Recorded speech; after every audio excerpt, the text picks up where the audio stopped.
Welcome to AFL Access. I'm Joel, and today, Ryan and I will be starting our season previews for the 2019 season across all 18 clubs. We'll be looking at what the projected best 22 of the team will be come round 1, player movements, ladder position, marquee matchups, and goals for the team throughout the season. First up is my team, the mighty Adelaide Crows.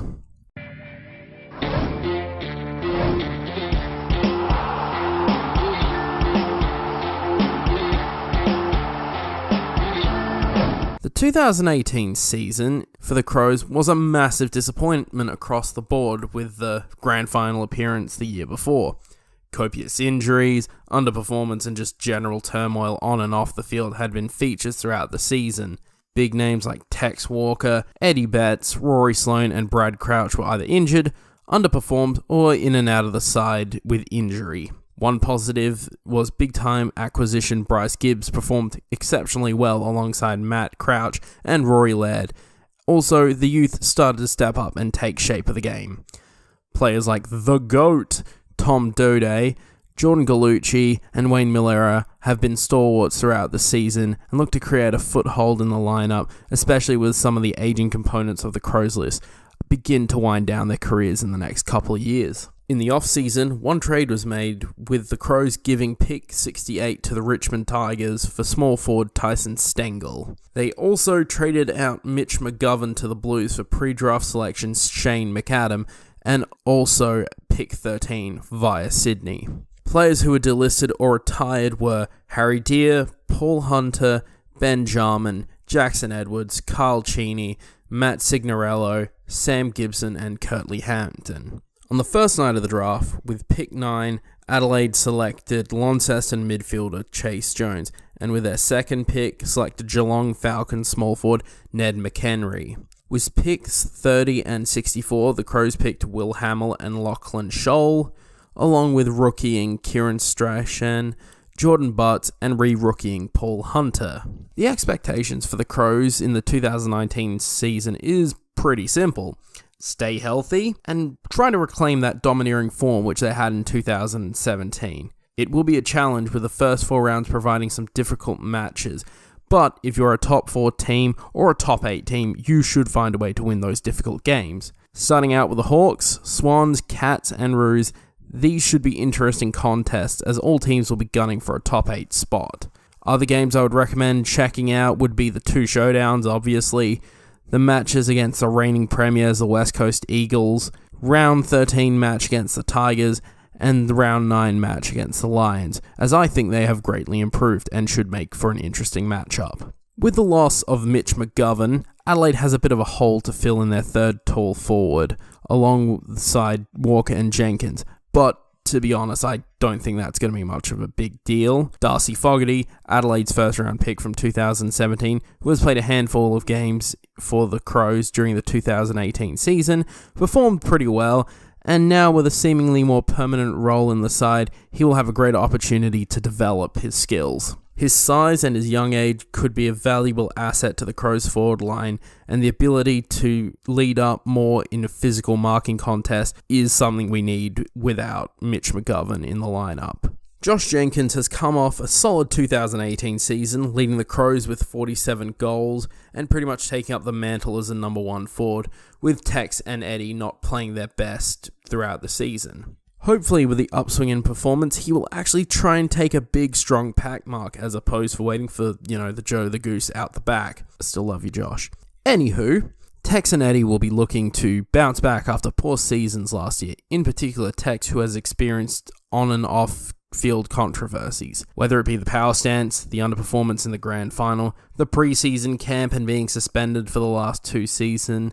Tex has had a pretty rough 12 months. I would also be remiss to say that he also lost his unborn child in the off-season as well, which is a real punch to the gut for a leader at a club. Hopefully, with a full pre-season behind him and a run of form, Tex can get back into the swing of things and silence the doubters. Eddie Betts wasn't as good as he has been in the past couple of years for the Crows, but that's understandable. He is 32, and he's been pretty much consistently amazing for the past couple of years we've had him.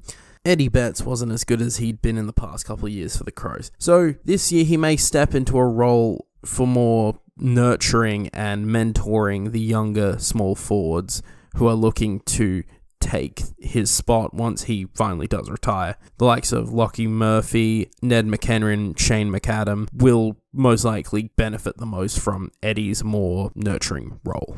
The half-forward line for the Crows was also pretty good, all things considered, with Tom Lynch still being the, and pardon the pun, linchpin of the Crows' entry into the forward 50.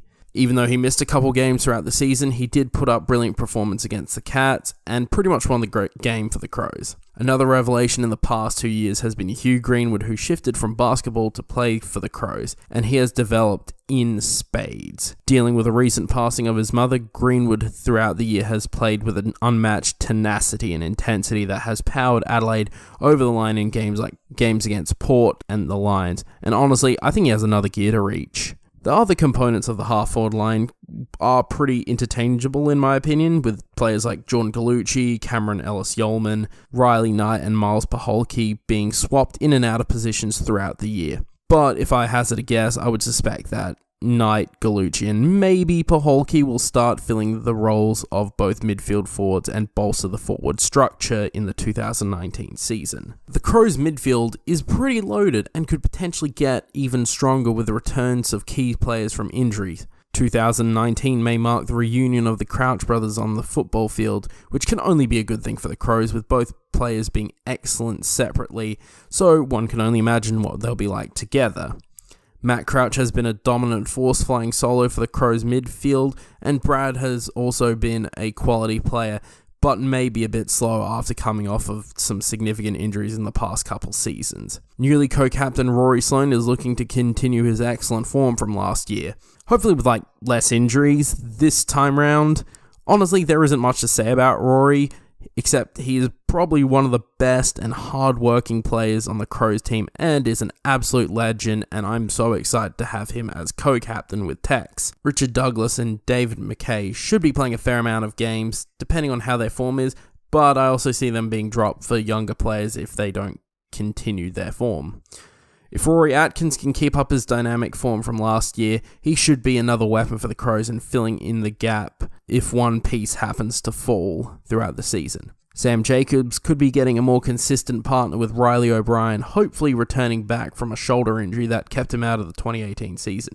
Jacobs has been slowing down, unfortunately, in the past couple of years, but hopefully more time can be devoted to O'Brien and allow for the weight to be taken off of Jacobs' shoulders from here on out. As stated in my video titled The Evolution of the Halfback, I think that Adelaide has a pretty good halfback line. Brodie Smith, Rory Laird, Paul Seidman and Wayne Miller are pretty much midfielders that run off the halfback and on the wings, and honestly could be the difference makers in games and be a key part of the success of the Crows in 2019. If you want more thoughts on these players, I suggest you watch The Evolution of the Halfback, link in the description. Now, for the players who try and shut down opposition forwards, Daniel Talia, Jake Kelly, Alex Keith, Kyle Hartigan, Luke Brown and the GOAT Tom Doedee will take these tasks in their stride. Talia is the centerpiece of the defense, being, in my humble opinion, the humblest, one of the most underrated key defenders in the league. His ability to outmark his opponents in the forward line and positioning himself in the contest is elite and should really help Adelaide when coming up against more forward-heavy teams. But he has had some preseason surgery, so he might not be 100% by the start of the season, but we shall see. My boy Kyle Hartigan and Alex Keith are going to be the big body defenders who take the second and third tall forwards, while Talia takes the key forward. Kelly and Brown will be the small defenders to try and shut down the more agile and mobile forwards. Hopefully, Kelly can put on more speed because sometimes he can be punishingly slow for a small defender. Also, put on some more weight. You're very lanky. The GOAT, Tom Doedee, taking the place of Jake the Snake Lever as a roaming intercept defender, will look to build on his stellar first AFL season and continue his rise to greatness off the half-back line. He will also be a very key component on breaking the game open for the Crows and as a safety valve in the half-back line. Now, This is what I think the first week lineup will look like. Full disclosure, some of these phrases that will probably be repeated throughout these videos by me will be: the team will be there or thereabouts, and barring injury and underperformance, the team should be good, which I honestly believe where most teams will be. I really believe that there are 14 teams playing for the top 8 spot, and many of these teams will be in heavy contention. So, without further ado, Adelaide, barring injuries or underperformance, will be in the top 8, and if we're really going well, I can see them making the top 4. But, as a guess, and as a Bleeding Hearts Crows supporter, I'll say the 3rd place at the end of the season, but the first 4 weeks are pretty critical to where we'll finish at the end of the season. Think my analysis is off, or do you think I have some good points between, gushing about the Crows again? Let me know in the comments below, and don't forget to like the video, subscribe, and ring the bell to stay notified of new content. Next time, it'll be Ryan with the Brisbane Lions season preview, and next time you see me will be for the Carlton season preview. This has been your AFL Access.